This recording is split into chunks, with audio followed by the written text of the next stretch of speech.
it's Liz. This week is Engineering Week, so we're going to be talking all about engineers and what they do. Engineers are people that solve problems. They use math and science to solve problems that might affect all of us. We're going to read a story today about a group of kids that do some engineering of their own. They have a problem that they need to solve, and they work together to try to solve it. Let's find out how.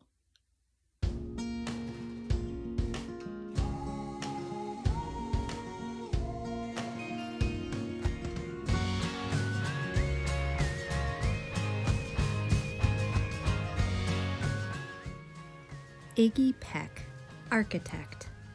Written by Andrea Beatty, illustrated by David Roberts.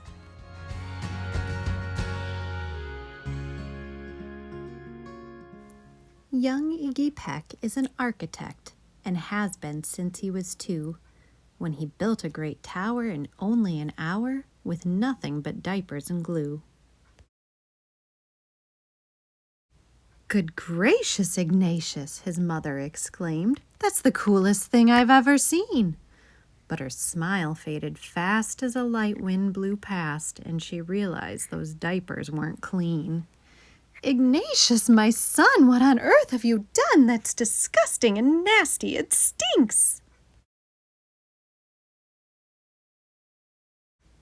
But Iggy was gone. He was out on the lawn, using dirt clods to build a great sphinx. When Iggy was 3, his parents could see his unusual passion would stay. He built churches and chapels from peaches and apples, and temples from modeling clay. At dinner one night, to his father's delight, Iggy got a bright gleam in his eye, and out on the porch built the St. Louis Arch from pancakes and coconut pie. Dear Ig had it made until 2nd grade, when his teacher was Miss Lila Greer. On the very first day, she had this to say: "We do not talk of buildings in here. Gothic or Romanesque, I couldn't care less about buildings ancient or new." She said in her lecture about architecture that it had no place in grade 2. That might seem severe, but she was sincere, for when she was no more than 7, she'd had a great fright at a dizzying height in a building so tall it scraped heaven. On an architect's tour of the 95th floor, young Lila got lost from the group. She was found 2 days later in a stuck elevator, eating cheese with a French circus troupe. After that day, it's quite safe to say she thought all building lovers were nuts. As a teacher, she taught that above all one ought to avoid them, no ifs, ands, or buts. As you might guess, it would cause Iggy stress to hear such terrible talk. But he didn't hear. He sat in the rear while building a castle of chalk. "You, Iggy Peck, your desk is a wreck. Tear down that castle right now. You will not build in here, is that perfectly clear? Do you need to see Principal Howe?" "No, ma'am," Iggy said. He lowered his head, and his heart sank down to the floor. With no chance to build, his interest was killed. Now 2nd grade was a bore.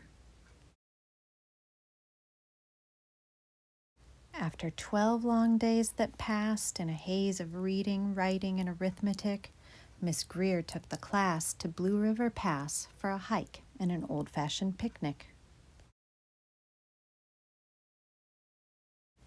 They crossed an old trestle to a small island nestled in the heart of a burbling stream. But they no sooner passed than the footbridge collapsed, and Miss Lila Greer started to scream. "We're trapped here, oh my! Alas, kids, goodbye!" Her eyeballs rolled back in her head. She dropped to the ground with a vague groaning sound. Luckily fainted, not dead. The class was amazed. They stood there quite dazed, uncertain of what they should do.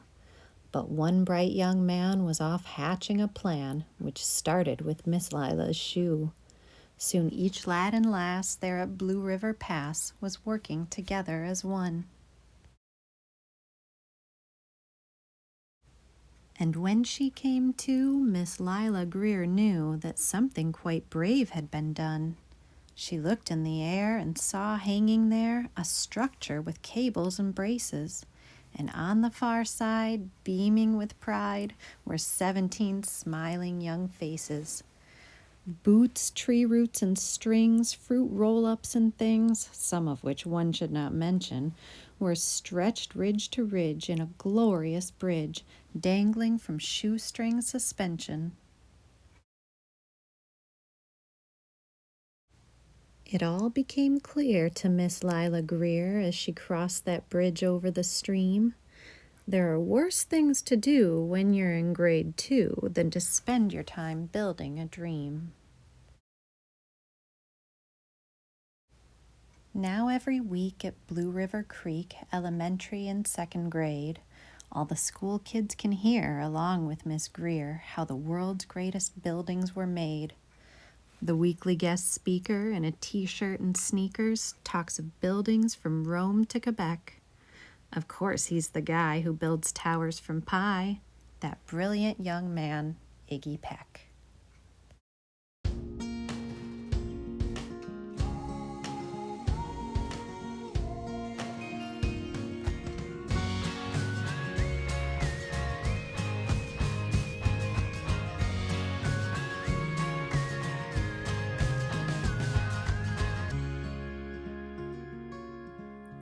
The end.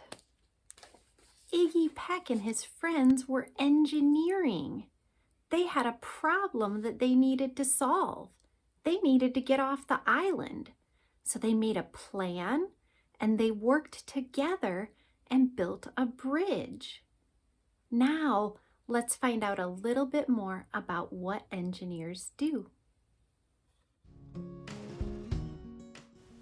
What is an engineer? Engineers solve problems, just like Iggy Peck and his classmates when they built the bridge. What do engineers do? Engineers make everything, from computers to bridges, science equipment like microscopes, maybe some of your favorite toys. Engineers design these Legos. They even design the satellites we send into space. Can I be an engineer? You sure can. Anyone can be an engineer. Just follow these 3 steps. First, think. What is the problem? Next, you create. That's where you design and build your plan. Then, share your results. Did your plan work? Would you make any changes? Now it's your turn. Can you help Iggy Peck and his class build a bridge and get off the island? You can follow the engineering design process. First, think, what is the problem? Next, create. Design and build your plan. Finally, share. How did it work? I can't wait to see what you design and build. That's it for now. I'll see you next time. Bye-bye.